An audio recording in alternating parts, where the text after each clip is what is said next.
always say that I'm obsessed with them and all that. You guys are obsessed with them, not me.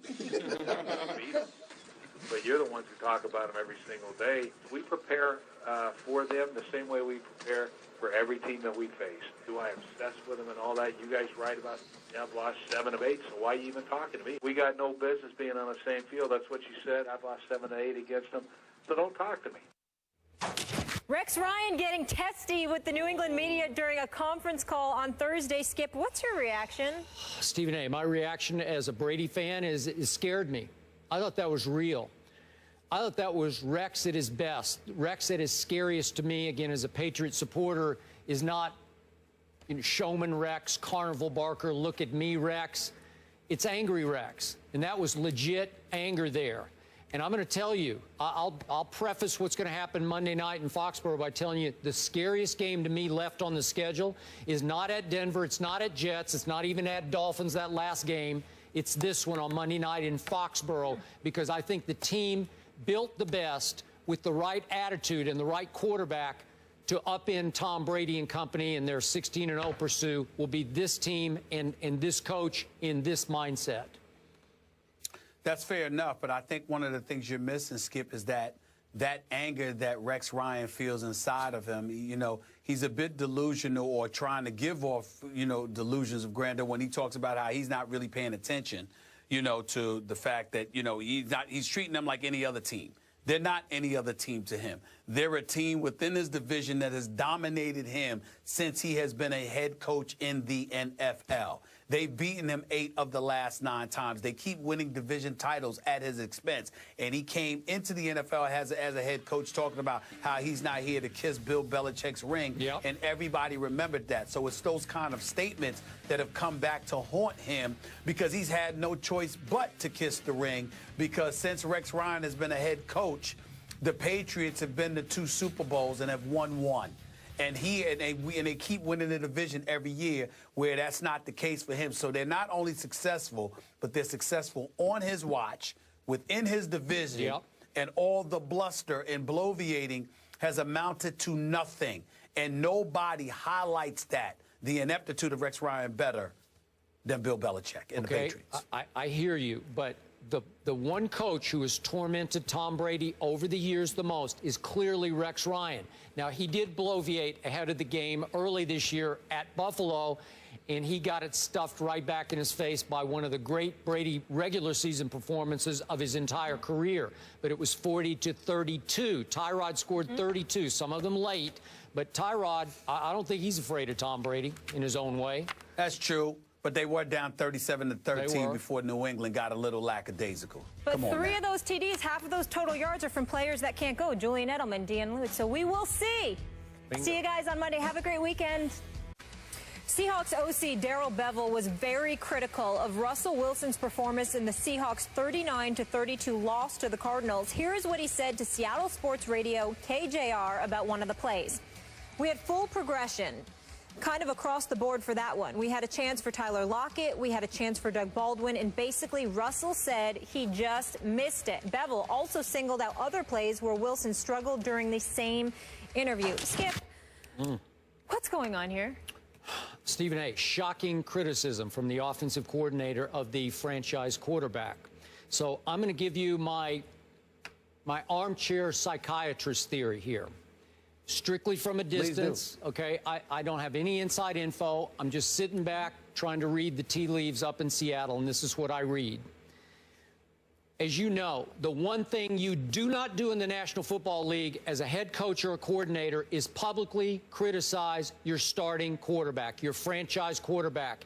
It gets you nowhere. It does you no good, because we all agree it's the hardest position to play in all of sports, and it's a confidence position. You can criticize your quarterback privately, that's fine, but publicly, no good, because you tear down the confidence that it is required to go from Sunday to Sunday in this dog-eat-dog league that is the National Football League. So my theory is that Darrell Bevell is so concerned, as is his head coach, Pete Carroll, about lingering bitterness, animosity, unrest in that locker room over that last play in the Super Bowl, in which obviously they put the ball in Russell Wilson's hands, instead of Beast Mode's hands. You've gone on and on. Worst call in the history of the Super Bowl. And it lingers. It still eats at the psyche of this football team. And they're teetering at 4-5. A lot of people picked them to be in the Super Bowl. You picked them to win the Super Bowl. And it's desperate times, desperate measures, as you said in a previous topic. So, theory. Darrell Bevell pulled aside Russell Wilson and said, I'm going to criticize you on the radio. I'm going to go after you on the radio because I need to send a message to this team. You are not above criticism because you deserve some criticism for what happened Sunday night against our arch division rival. We blew that game. Maybe he even told Russell. Obviously, some of that is on the defense, but a lot of it's on you. So I'm going to criticize you because we need to clear the air in our locker room and show them, show the defense, that you're going to shoulder your share of the blame also. That's just a gut feeling. So he goes on a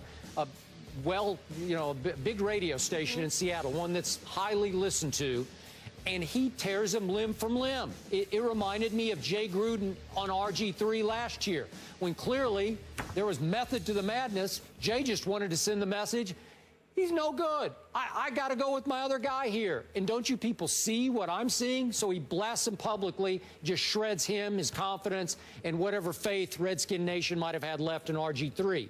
This is the reverse of that because I think he wants to send a message to clear the locker room air in favor of the quarterback and say, we're all on equal footing here. Just my 2 cents. Your thoughts? Not bad. Not bad at all. I mean, a couple of points in terms of him doing it intentionally, pulling Russell Wilson to the side, letting him know that that's something that he was going to do. I didn't think of that initially. That's not what popped in my head. So I'll give you a lot of credit for that because you might be right. I don't know. You know I know quite a few players in that locker room. You do. I've spoken to quite a few players in that locker room, over the last year or so, certainly during this season as well. What I would tell you, Skip Bayless, is that when I first saw, I'll give you what I thought when I first saw these comments. I said, the nerve of this man. Yep. The nerve of this man. Mm-hmm. After that call in the Super Bowl, yeah. You and Pete Carroll, after Marshawn Lynch's mama had to call you out earlier in this year. Yep. When you lost the opener against St. Louis. Suddenly Marshawn Lynch can get the ball now. After watching Russell Wilson get sacked 33 times this year so far, leading the NFL, you got the nerve to talk about him? Let's count the ways. Is it Russell Wilson's fault that they're 18th in total offense? Is it Russell Wilson's fault that they're 20th in scoring? Is it Russell Wilson's fault that they're 21st on third down conversions? Skip Bayless, looking at this number. This is the Arizona game, because obviously a lot of this is feeding off of the Arizona game, right? We got Jimmy Graham dropping 2 passes. We got Marshawn Lynch dropping a pass. We have them committing 8 penalties on offense. Skip, 5 times in the game against Arizona last Sunday night, these guys went 1st and 20 or worse. They had a 1st and 20 or worse 5 times. Okay? That's Russell Wilson's fault too? So I'm like, what's Darrell Bevell's fault? I understand that Doug Baldwin wants to come to the defense of his offensive coordinator, saying he's watch the games, he's making the right calls. There are plays there to be made. Absolutely. Russell Wilson can't be absolved from that. He's the quarterback. There is some culpability. But how the hell does the offensive coordinator get a pass? I mean, with your history, and listen, the Legion of Boom, the identity of this team was about the Legion of Boom on defense and beast mode. And in the Super Bowl, you went against beast mode.